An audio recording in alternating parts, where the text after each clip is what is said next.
lo primero que hagan antes de tomar una decisión es simplemente ver una ecografía del niño que llevan en su vientre.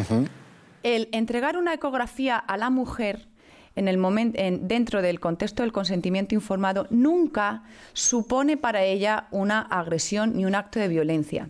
No se le fuerza a la mujer a hacer una ecografía. La ecografía en el aborto se ha de hacer por ley. El tema fundamental, el objetivo fundamental del aborto no es interrumpir un embarazo, sino acabar con él y supone la eliminación de la vida que esa mujer lleva dentro.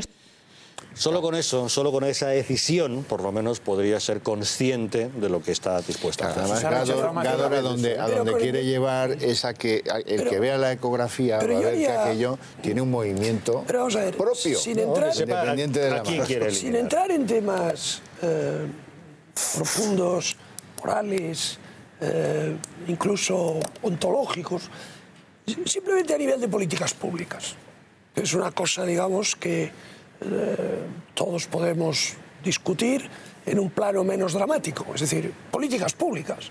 Discutimos sobre política de transporte, discutimos sobre política fiscal, discutimos sobre política educativa. Bueno, pues discutamos sobre la política pública que habría que hacer en relación al aborto. Discutamos de la política pública. Entonces yo digo, ¿alguien estaría en desacuerdo en que el Estado, a través de las políticas de salud pública, de educación y de las políticas sociales, hiciera lo posible para que el número de abortos cada año disminuya? Pregunto. No.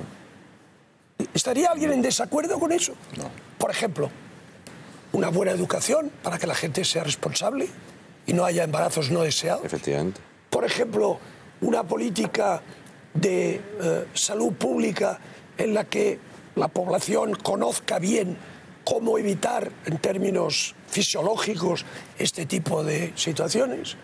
Unas políticas sociales que hicieran que toda mujer que se ve en una situación difícil por un embarazo reciba la ayuda del Estado en todo momento para, si es su voluntad, pueda llevar adelante esa gestación. Es decir, ¿eso a alguien le parecería mal? A alguien seguro que sí. Pues no. Porque se ha propuesto y se ha votado que no. Si a alguien le parece mal eso, le costará mucho explicarlo, ¿eh? Le costará mucho explicarlo.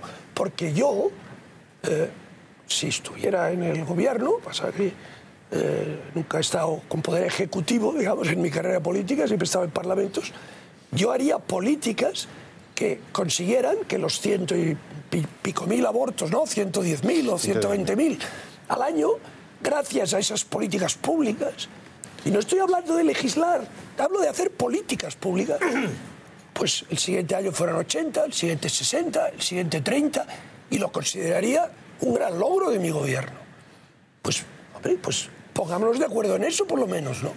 Mira, pues sí les parecería mal primero, porque el negocio del aborto es eso, un negocio formidable. Bueno, pero entonces ya... Formidable. Pero entonces, segundo, entonces se quitaría la careta alguno, porque ¿no? acabarías con la identificación, que es a lo que se ha conducido a millones de mujeres, a identificar el aborto con un ejercicio de libertad individual.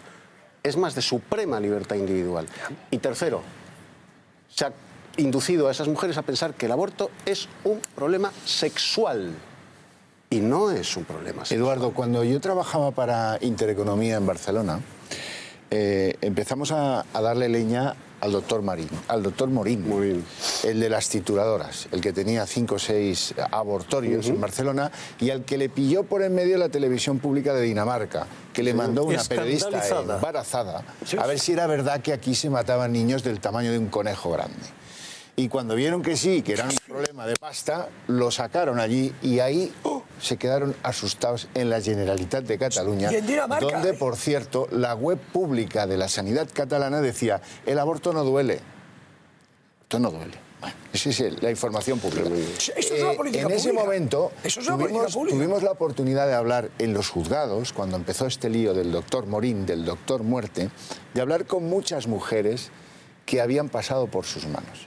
Yo diría que en el 75 o más porcentaje decían públicamente que habían sido sometidas a chantaje emocional por sus parejas, por sus varones, en el sentido de que o abortas o te quedas sola. ¿Vale? Por eso tiene mucho sentido lo que dice Alejo. Por eso tiene mucho sentido el tener una red madre que sea pública y ayude a que la que quiera continuar pueda. Y todo eso, en libertad. claro. Todo en libertad. Alejo, el sentido tiene, pero yo lo que te digo es que en algún parlamento español, cuando se ha propuesto que a la señora que va a abortar se le den salidas, pues se le explique simplemente salidas posibles que tiene el Estado o su comunidad para resolver el tema por otra vía, se ha votado que no. Con lo cual, lo que dices tú, tienes razón, pero habría gente que se opondría, se han opuesto, porque se ha votado que no. ¿Qué es difícil de explicar? Muy difícil, pero la explicación la ha dado Eduardo, ¿eh? Sí. Van por el tema de la libertad individual, y usted quién es para imponerme nada a mí, y es mi cuerpo, no sé qué. Pero muy bien, pero fíjate tú, sin entrar en el debate de si... Ese que quedaría para mucho, y sobre ello tengo mis ideas. Pero fíjate ya, sin entrar en eso, incluso el que cree eso, ¿cómo se puede negar a que haya políticas positivas para que seres humanos puedan vivir? O sea, incluso, ya te digo, aceptando esa hipótesis por vía, digamos, como hipótesis de trabajo, lo que yo he dicho es compatible con eso. Entonces, ¿cómo se puede negar a eso? Negándose. Yo, francamente, ahí... es que eso no se puede aceptar. En ese terreno, permitidme que demos un paso más. Voy a contaros lo que ha ocurrido en Bélgica. Bélgica se ha convertido en el primer país del mundo que autoriza la eutanasia infantil sin límite de edad. En el momento en que el rey Philip lo sancione, lo cual es una mera formalidad, la eutanasia infantil quedará despenalizada en Bélgica. Un menor que acredite un sufrimiento exagerado durante tiempo, una inminencia de muerte y una voluntad reiterada de solicitar ese suicidio asistido, podrá acogerse al mismo. Les recordamos que ya en el año 2002 en Bélgica se despenalizó la eutanasia para adultos. Y como les decimos, ahora todo depende de la firma del rey. En Bélgica la figura del rey es similar a en España. El rey se limita a sancionar las leyes que le pone el gobierno o que tramita el Parlamento, pero podría negarse si así lo decidiera. Y eso exactamente es lo que le ha pedido una niña de 4 años. Una niña canadiense llamada Jessica Saba, que nació en el año 2009 con una afección cardíaca severa. Esto es lo que le dice en su carta. Le suplico, siendo usted el rey de Bélgica, que no firme la ley que permite practicar la eutanasia en niños belgas. Antes era para los adultos, pero con la nueva ley está también prevista para los niños, y lo que afecta en vuestro país tendrá consecuencias graves con los niños del mundo.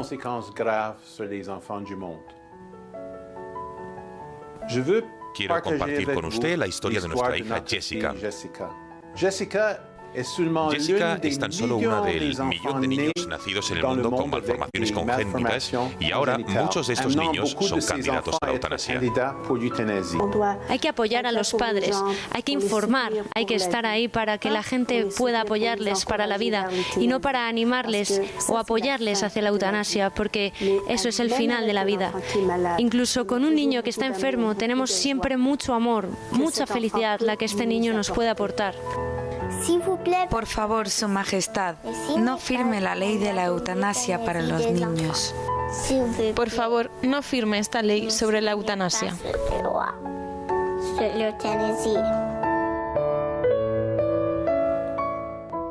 Jessica Saba, 4 años.